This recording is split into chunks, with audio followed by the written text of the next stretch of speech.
to the Boxing Rant Podcast. Leave your kid gloves at home.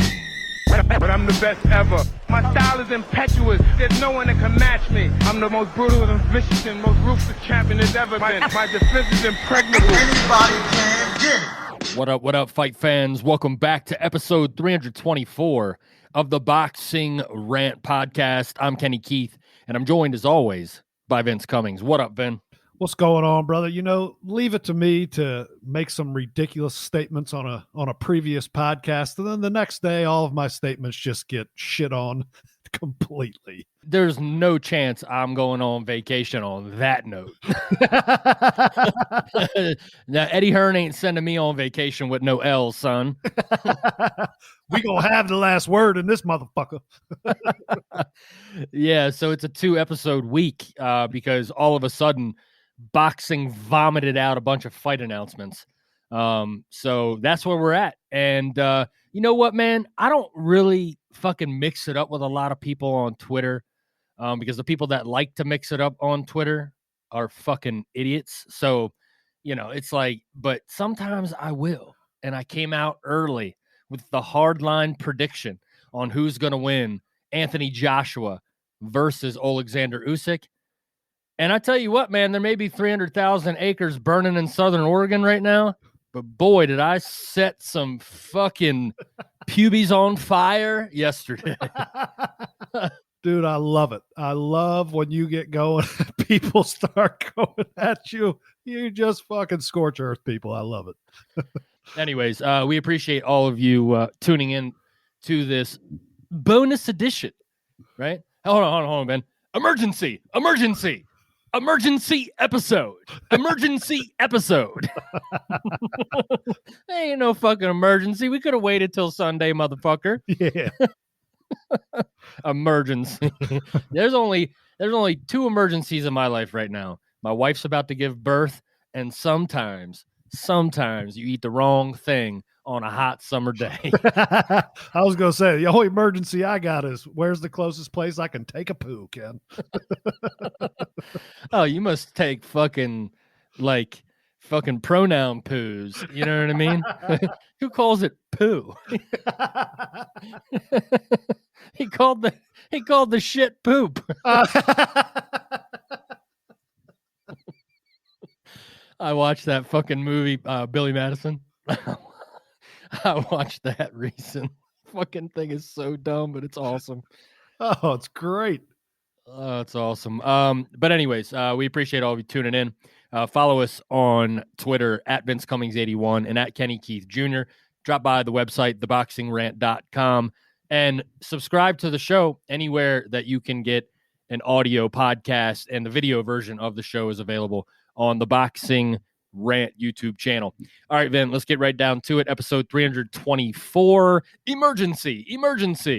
It is official, as Alexander Usyk sent out photos on his Instagram. That was the first time that I saw it, him sitting at the Tottenham Hotspur's new football pitch.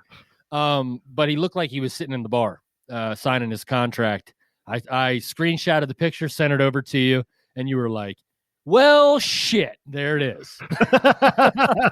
That's really not the reaction that you want to have for this fight, because I think it really we just jump right into the analytics of the fight, and I think it downplays. Like, can we be fans for a second and just be excited, because this right here is a huge fight. I mean, this is fucking Rocky versus Drago right here, right? I mean, there's some storylines going into this. The best at cruiserweight.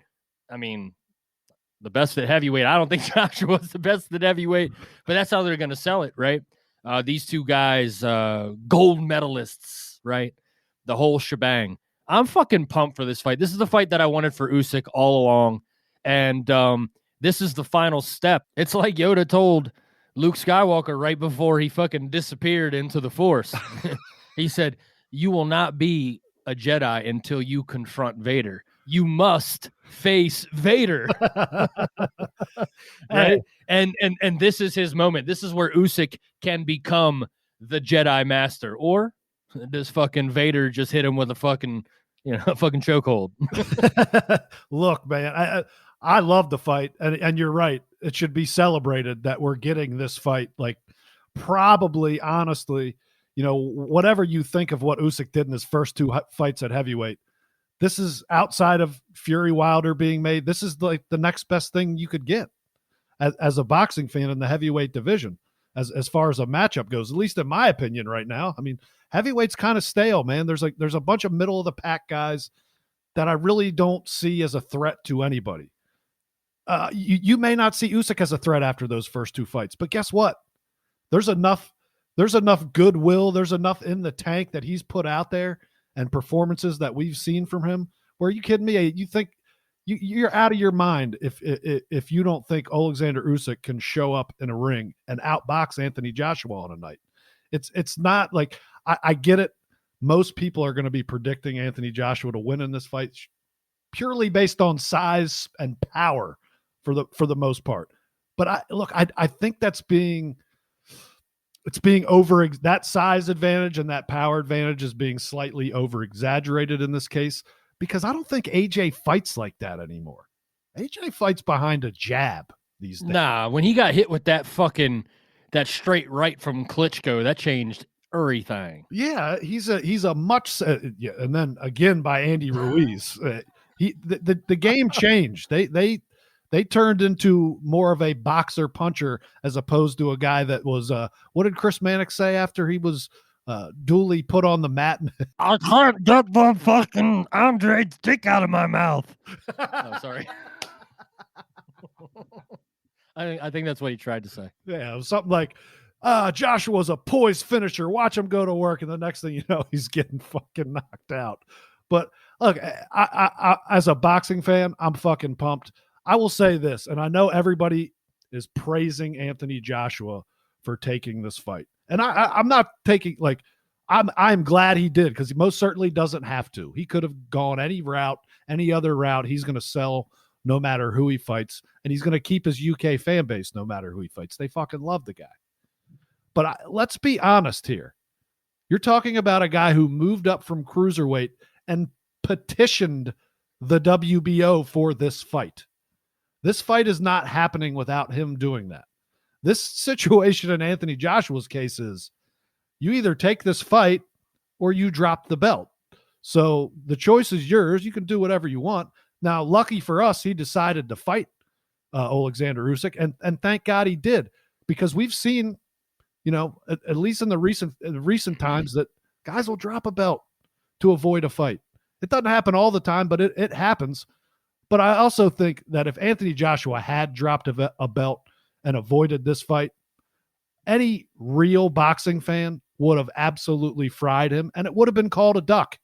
Whether you think Alexander Usyk is any good at heavyweight or not, I don't give a fuck. If he'd have done that, that's a duck. And he didn't do it. He's given us the fight. I couldn't be happier as a boxing fan, Ken. Is Alexander Usyk ever going to get a fight where he is the home A side? No. I don't know, man. Look, Anthony Joshua in the United Kingdom anyways he's crossed over. So he's like a cultural icon over there, right? And his casual fan base is off the rails. And that's really who, swarmed like a fucking, hive of disturbed fucking murder hornets. When I said that I was picking Usyk to win the fight, it's the casuals, because they don't even have any idea about Usyk. So it's not just that, he was the undisputed cruiserweight champion. I mean, look, that is what the casuals will look at. And they'll be like, what's a cruiserweight? They'll be like, what weight class is that? I've never even heard of that. What's a cruiserweight, right? When in the reality of the situation is that, Usyk achieved his ticket to the Hall of Fame in winning that undisputed title by going on the road in a tournament style. Dude, his run through the WBSS will never be matched again in World Boxing Super Series or tournament boxing history ever again. No fighter will ever enter a tournament and agree to go on the road, even though he is the prohibitive betting favorite for the tournament. and still had to be the B-side. Went to Russia in the championship and fought a very similar style in Murat Gassiev to Anthony Joshua. And I mean that in the, a little bit of stiffness and roboticness, but power, great finisher. Usyk went in the biggest moment of his career in Moscow, Russia, right? And fucking dominated. Put on the performance of the year in the Ring Magazine Fighter of the Year. All of this was happening. So that's not to mention the illustrious amateur career that we know about, right? And if you guys think I'm waxing poetic on Usyk, go fuck yourselves. I'm educating y'all dumb motherfuckers. So just listen. All right. And the truth of the matter is, Usyk is a southpaw, right? His legs, even with added weight, he is still the most athletic fighter in the heavyweight division. Oh, well, Chisora gave him fits. Listen, Anthony Joshua is not going to run towards Alexander Usyk flailing like a fucking octopus searching for water. Okay? Like, that's not going to happen. This is stylistically a completely different fight. Him being an athletic moving southpaw alone is going to cause Anthony Joshua fucking fits. He has no way to deal with this dude other than his power. It's the wrong matchup. That's why there's hesitance. Anthony Joshua's pride is the only reason that this fight is happening. That's it, man. Eddie Hearn don't want this fucking fight. And it's not because Usyk's the big, bad boogeyman. That has nothing to do with it. This heavyweight division is full of prospect champions that were accelerated way before they were fucking ready. Alexander Usyk was ready, and then he accelerated through everything. Like, that's the difference here. The difference in this fight is not 6'5" versus 6'3" and 250 Adonis versus 225, right? With skinny legs, fleet of foot. Like, that's not it here. This is experience. This isn't tough toe-to-toe war. What's going to happen in this fight is what happens in every Alexander Usyk fight.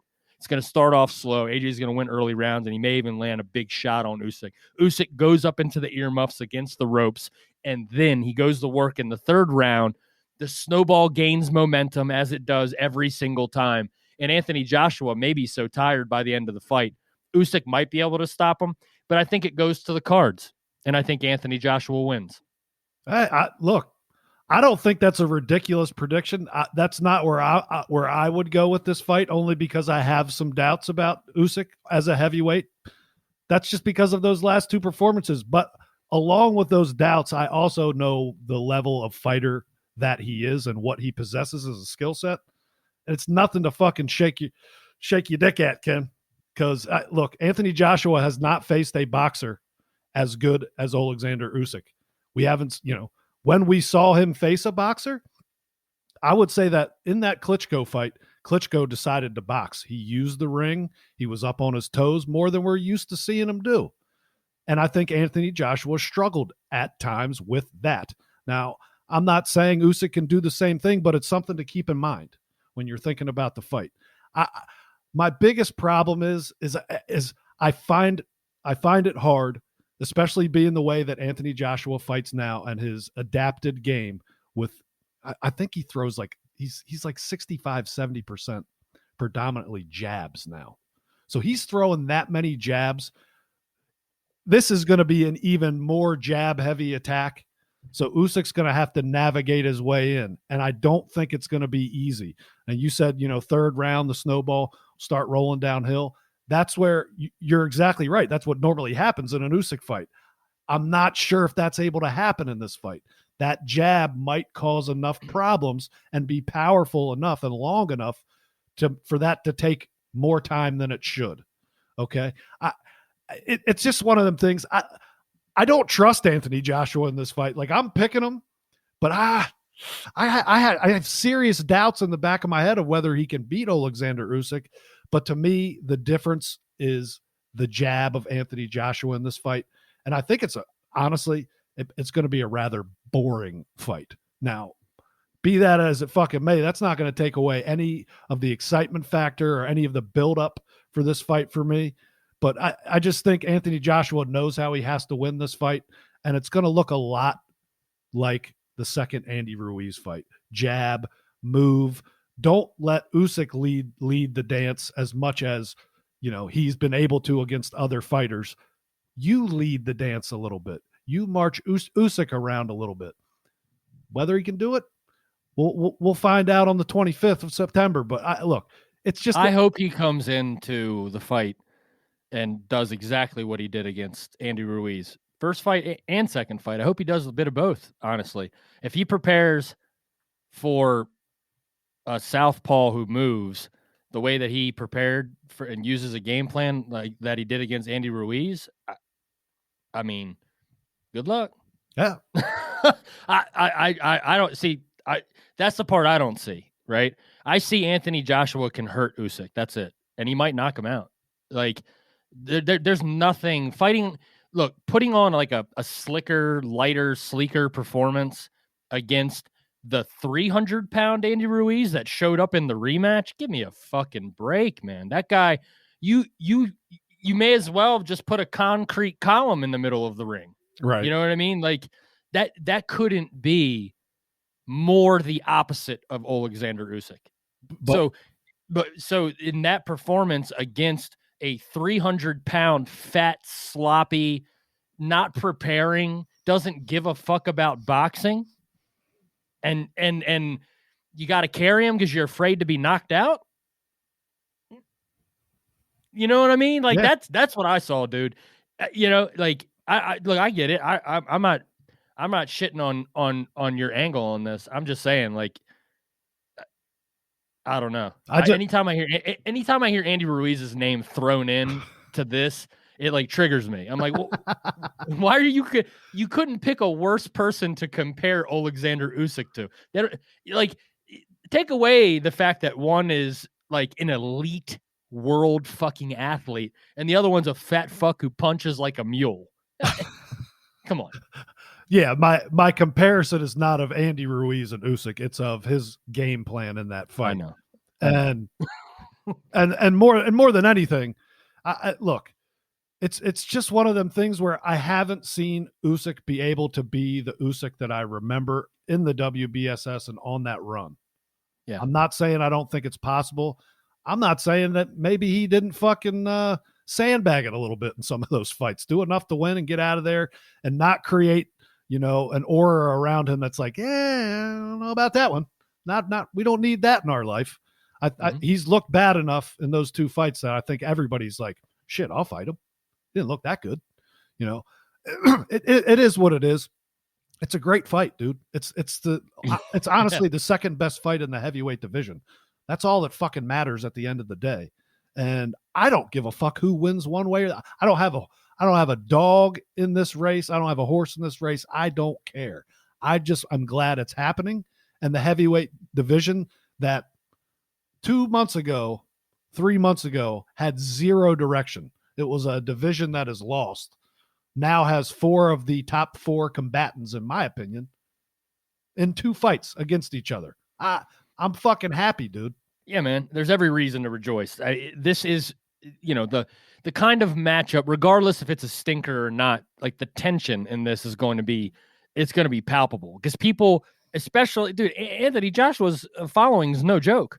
No, they're going to be on the edge of their seats waiting for that fucking knockout to come, man. Like they're expecting it. They don't know anything about Usyk. They're not threatened by a white boxer. You know what I mean? Like they don't like that to like Anthony Joshua, like that's not a thing, like it shouldn't be that big of a deal. I can tell you right now, man, like I think a huge advantage that Usyk has is going on the road. Like it doesn't matter how many fucking people are there. He's already fought in front of full arenas, tens of thousands of people. You know what I mean? Like, okay, cool. It's like, oh no, wow, we can see the stars now. There's 60,000 people here. This ring walk, dude, the whole thing is gonna be a fucking scene. I love scenes. I love Eddie Hearn's scenes. He puts on the best shit shows. And honestly, ring walks, it makes you Eddie Hearn, even though He's sus. Eddie be sus and shit. Dude, he makes you feel like a fucking kid again, man. You know what I mean? Like, watching these big matchroom events like this is going to be fucking fantastic. It's going to be great for the UK. It's going to be great for everybody except Eddie Hearn and Anthony Joshua, Vin. There's one thing why I'm so passionate about this is because I feel my contemporaries as boxing talking heads, like you, other podcasters, boxing journalists, we hang out with boxing people, right? Like, I am literally the only person that is picking Usyk. Nobody thinks he can do it. And so that's why I'm getting louder and louder and louder. And it's only going to get louder and louder and louder. I'm not going to get obnoxious about it, but you better have your fucking talking points ready. And don't fucking throw, he's got the best resume in heavyweight boxing, and then fucking list Charles Martin and Dominic Breazeale. Yeah. You fucking ass-kissing fucking wannabe journalists in this boxing game. I don't want to offend anybody because I might want to interview him. Look, he has a very fucking solid resume. It's great. It's fine. It's awesome. But you cannot use those words, Vince. You can't say it's a great resume and then say Dominic Breazeale's name as evidence. Fuck off. You can't, honestly, in my opinion.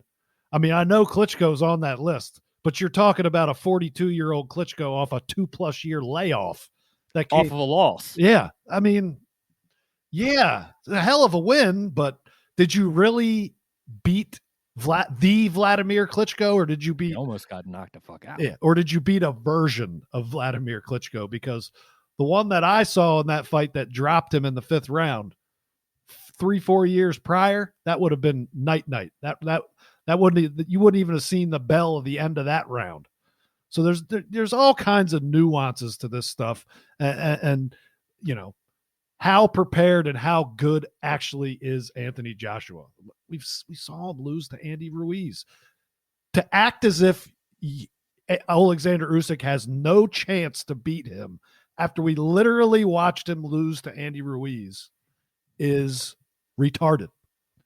It's outrageous. You have to at least entertain the fact that this is a legitimate fight. And folks, don't look any further than the fucking odds, because I believe Usyk is plus 215 to plus 200. And guess what? Yeah, that's a close fight. Well, it'll probably get wider because Joshua fans are idiots. And hey, that's fine with me, man. They'll unload their wallet and I think AJ's minus 215, right around the same thing, minus 200. So people are going to be dumping money on AJ.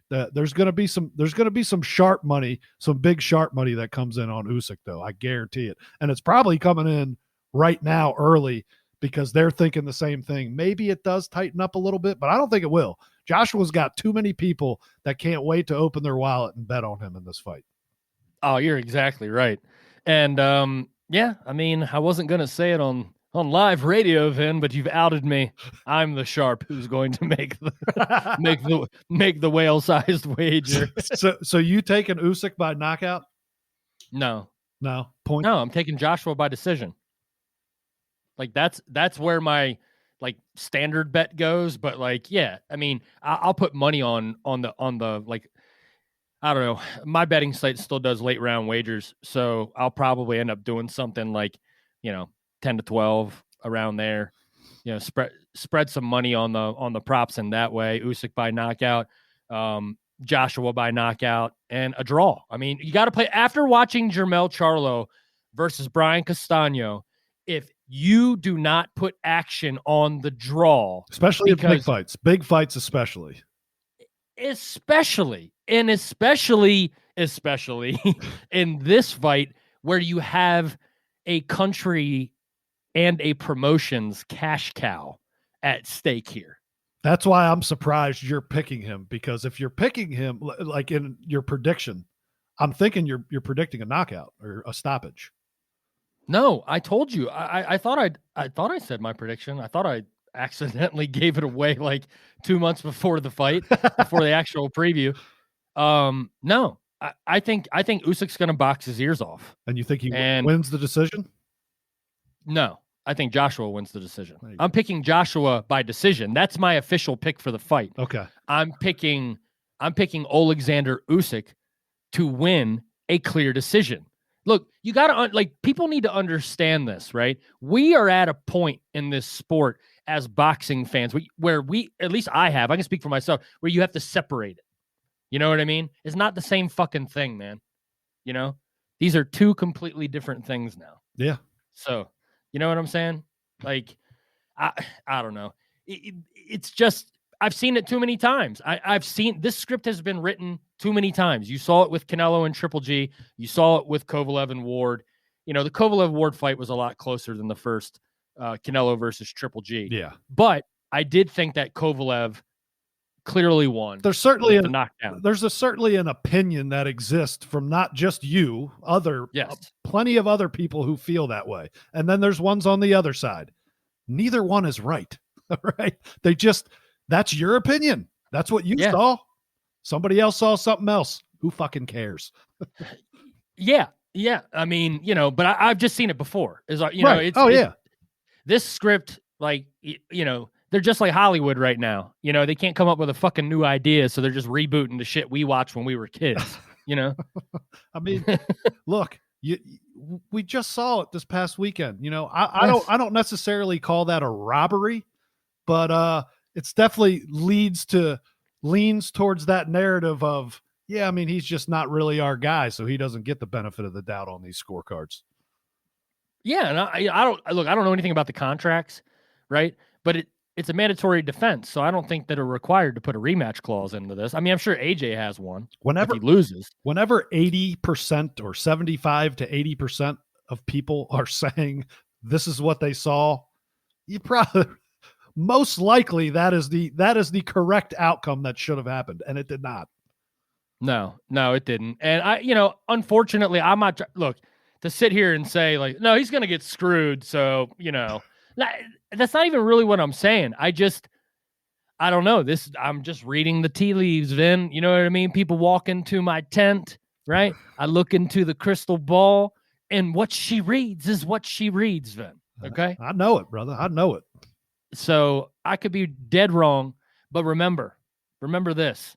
On our first fucking episode number 1, the Ken Man, in his first fucking try almost 8 years ago, the Ken Man predicted Carl Froch to flatline George Groves in their rematch and pick the round. Ding, ding. Well, is that true or false? That may be true, but there's an asterisk by there. Run back the tape. That's an ultimate fanboy prediction. That was coming either way. Hey, what do you think is going on here? This is not different. I know it's not. I'm just a little bit smarter now. That was definitely lucky. Yeah. That was lucky. But memorable, right? It was. And I think we'll get something similar in this fight. I think it'll be memorable. Even if it is a little slow at times, I think no matter what, this is great for boxing. So, take my opinion on it for what it's worth. I hope to get many a good soundbite out of this so I can send it to the British interwebs. Just to look, man, AJ is not unless you tuned in yesterday, AJ is far from invincible. He got fucking buzzed by Dillian White, dude. I'll tell you what, what AJ has done for this podcast over the years, and maybe that's why we're doing a show today. Who knows? But he moved the motherfucking needle. Oh yeah, I think the last AJ show in the first day got 12,000 downloads. I mean, it was insane. Yeah. And that So toot toot go up. I'm sorry, Usyk. No, I'm gonna burn my Usyk t-shirts after this one. I'm getting on the Joshua gravy train. Actually, it's the elephant walk. Yeah, there you go. Grip that thing, son. I explained to my employees today what an elephant walk was. Trying to get fired, son. They were literally laughing so hard I thought they were gonna fucking cry. And when they started, I was like, all right, have a good day. I'll leave you at that. I said, that's my parting wisdom. They all turned around. They were all right by the door and they started walking forward. I said, hey, don't be elephant walking in here. That's fucking great. Yeah, it was awesome. It was awesome. So, yeah, I don't like to blow my wad on this, man, but I've been waiting so long to just get that out of my system as far as how I feel about this fight. And you're not going to change my mind about it, man. It's just something. I think you felt this way for 3 or 4 years about this fight, I think. Yeah, I have. Well, I've almost felt about it, honestly, since the prospect list that we did in season 1, where we had Usyk as number 1 and Joshua as number 2. Yep. As our 2 top prospects in the first year that we did this podcast. And I just, so far, he has been very lucrative to the Ken man. And I'm just hoping that Team Lomas over there delivers again. That's fucking great. Yeah. Oh, did you see Club Loma just opened? I did see that. Yeah, that shit looks kind of tight. Yeah. Well, I that comes with other pauses for me. Like, this guy got 1 foot out the door now, or yeah. I mean, dude, look, the PBC guys can't be the only ones with side hustles. Yeah, you know. And I mean, in the Ukraine, I'm sure he can kill it. No matter, he can do whatever, and it's gold over there. Oh, absolutely, absolutely. All right, dude. So I am fucking pumped for this. If it was not in 2 months, and I'll have a 1-month-old son, my ass would be on the fucking Zeppelin to Britain. I'll tell you what, I need to get my passport situation squared away. So when this opportunity does arise, I'm ready to roll. Oh, hell yeah, dude. Hell yeah. We got to plan it around a vacation back to the DC area so the fam is squared away with the fam and the Ken man can jet set to the Isle of West Virginia.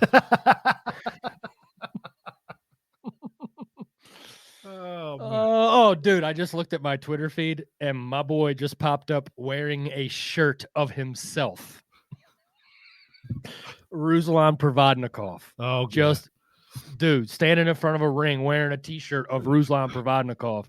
Says former champion Ruslan Provodnikov claims he'll emerge from retirement to box former UFC flyweight title challenger Ali Bagatinov. You know that name? Doesn't ring a bell. Ali Bagatinov this Friday in St. Petersburg. So hold on a second. Did he wake up on a Wednesday and say that he's going to fight this dude on Friday? Hey, that sounds like Provodnikov. Hey, man, you want to fight to the death? I am ready. Let's do it Friday. Oh, I love that guy. I've got to get a Ruslan t-shirt made. I have to. Yep.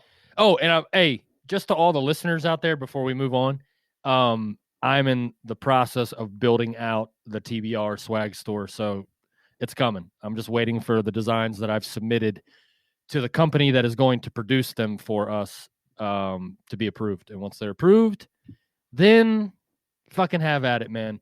But remember, okay, they're not fucking spooge towels, all right? You could use them however you like. What if you're wearing it, right? And it's the only thing, like, in your free balling that day, and you have to take a massive shit in the woods. Would you be okay with them wiping their ass with it? Absolutely. Absolutely. That's how we'll advertise the t-shirts 2-in-1. T-shirt and toilet paper. Oh, man. All right. September 18th, Mike Coppinger is reporting that Canelo Alvarez is going to face Caleb Plant for a career-high payday on the PBC on Fox. This, basically, if it is true, fucking teabags my entire bit from our episode Sunday. I think our entire episode from Sunday is like, yeah, it's pretty much irrelevant by Tuesday. Redo. That's what happened. All right. So what say you, man? Look, I'm glad that Caleb Plant, assuming that he came to his senses and not take what you're offered, but don't let this fight get away from you over a little bit of money. You know what I mean? When you're making already a ton of money for this fight. So I'm glad he took it. I don't care what the terms are. I don't care what the percentages are. I don't care how much he's getting. I don't care how much Canelo's getting. Although I do find it funny that they say it's his highest payday. You know, when he's got, when he was coming off 36.5 over at DAZN with pay-per-view backside on those Triple G fights. So if PBC opened up the wallet, that's a massive, massive statement by them to say, hey, we'd like to be in the Canelo business full time. Now, I know Canelo said he didn't want to go back to pay-per-view, but I'll be honest, this fight is going to get built up in the first couple weeks of the NFL season. It's going to get coverage on Fox. It's going to be put out there. I think this fight is going to do huge numbers. Casual wise, I think they'll draw some people in. I think Canelo has that level of intrigue around him now as a fighter. I think he hasn't fully crossed over in America, but he's right there, with minor other sports guys backing him, celebrities backing him, stuff like that. He's on the verge.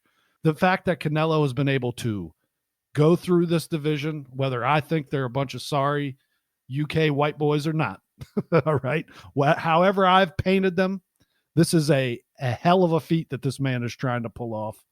And, you may give Caleb Plant a chance in this fight. I'm going to tell you right now, he's going to do just that much better than Billy Joe Saunders and Callum Smith.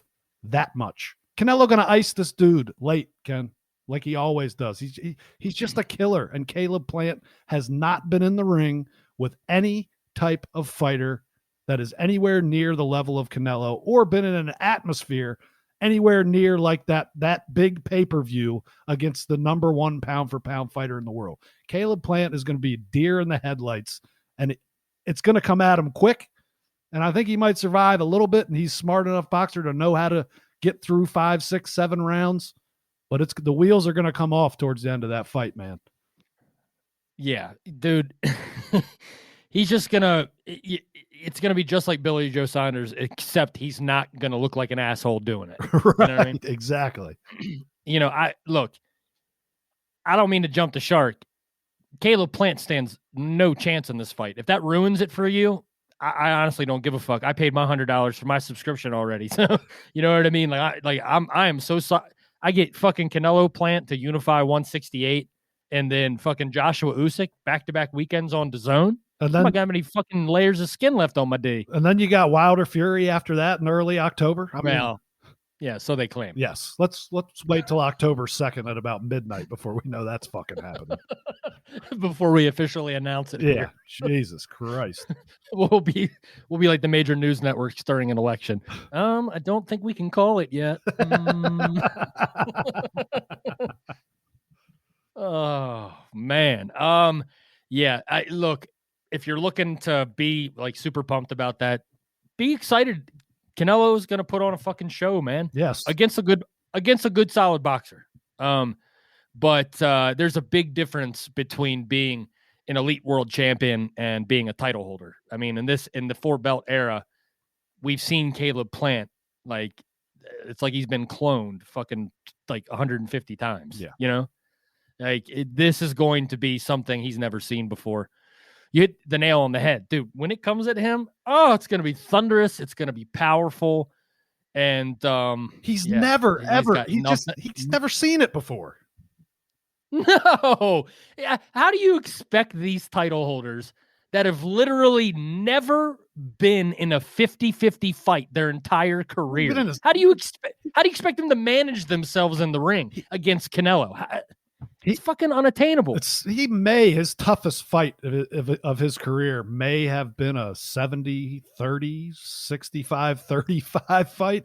I mean, what are we talking? Uskatagi here? And yeah, I get it. He fought Uskatagi really well, dropped him a couple times, outboxed him in moments, and was the better fighter. He also got hit an awful fucking lot. And you know what? Canelo Alvarez don't punch like Jose Uskatagi. So yeah, buckle up. If you're a Caleb Plant and you're a Caleb Plant fan, you're going to I think you're going to be in for a rude awakening. But look, this doesn't take away any of the intrigue. This doesn't take away anything as far as being hyped for the fight. It's the same way as Joshua Usyk for me. Yeah, there's some things that I think, make it somewhat of a mismatch or give a fighter an advantage that I see to be big. I don't care, man. I don't fucking care. What other fight you want at 168 right now? This is it. David Benavidez maybe, but I'm sorry, Canelo's not going to take that fight. He going through that white meat buffet right now, Ken. Them all white chicken nuggets. Yeah, no Mexican on Mexican crime, I think, in the immediate future. No. But that does lead to Jose Benavidez will be fighting against Jose Uskatagi. Willie. There you go. Hey. That was just announced as well. So that should be a good physical fight for Benavidez. I love that fight for him in the interim. If nobody else wants to fucking fight him. Hey, you know what I mean? Everyone's scared of my boy Benavidez. Benavidez is going to hurt Uskatagi bad. I know. Dude. Dude, between all these fights that are being announced, the fights that we already have upcoming, dude, this boxing schedule is filling out. We'll get the official announcement on the Canelo fight coming up soon. But we have more and more and more announcements coming down the pipe. Triple G, it looks like, is going straight to the Murata fight at the end of the year. And I, for one, am glad. Just fucking go right for the fight that you want. And, dude, give me some fucking entertainment. Yeah, for my Christmas season. You know what I mean? When it comes to a fighter like Triple G at this point, there's a limited amount of rounds and there's a limited amount of minutes and hours of training left in the tank for this guy. I don't need to see another tune-up fight. I don't need to see him knock out another guy that's ranked 14th in the IBF. I just don't need to see it. We know how that goes. It does no good for him either at this point. It doesn't add any more fans. It doesn't help him in his career. It's just more miles on the odometer that we don't need. So if you're going to forego that, fight a unification, come back next year and possibly get the Canelo Triple G3 fight, that's all I need. That's all I want. And then walk off into the sunset, dude. Just go away after that. Man, ain't nobody want to see that shit. I don't want to see no Canelo Triple G3. That shit is spent, son. Yeah. Spent all right. Yeah, we're waiting for Fury Wilder 3, though, aren't we?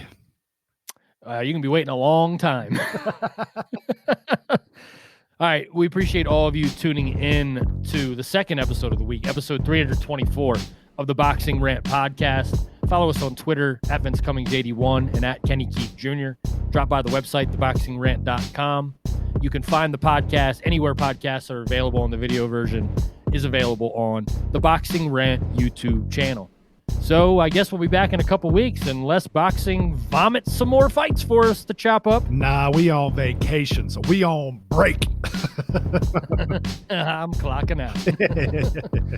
We appreciate all of you tuning in to the Boxing Rant podcast. But I'm the best ever. My style is impetuous. There's no one that can match me. I'm the most brutal and vicious and most ruthless champion there's ever been. My defense is impregnable. Anybody can get it.